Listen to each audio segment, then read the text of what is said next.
دو پر گیم نمیزنی بخیرش خندی داری بار خاموش در دفعه برات گفتم که بچه چوباش رقه چوباش که چوباش ناق سر صدا که آره درستی چیز که رو پر نمیزنی چی خب من برد یک نظر دادم گفتم موتر رو بکفانم میموری. بچه های رقه ریش خندی نکنه. خب ما فکر کنی که آقا صاحب جنگ کردیم دعوا کردیم ده آقا صاحب سر صدا میکنم دی مسابقه با آخرین ثانیه آقا صاحب داخل لابی کیک میکنم. خب ما دیگه سر صدا میکنم تام دیگه صوت خراب است فهمیدی؟ تام صوت خراب است. یک دو سه دو پر گیم نمیزنی خیلی بخرن ریش خند کرد گیم برو آقا صاحب قن الموت خلاص خدایرت برو کدید دم برو صوت خدا کدید یارت. وای وای قرن بخیر ریش خند کرد. اوکی خویی چی کردی آقا صاحب؟ اوکی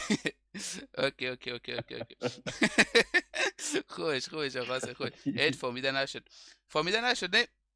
خب این صحنه را با داخل ویدیو بنداز. اینه باید سر ویدیو او پرتی را در سر ویدیو مردم بندازم. ببینه گفت چی. این صحنه را با داخل ویدیو بنداز. نه بچه ها ما فیلم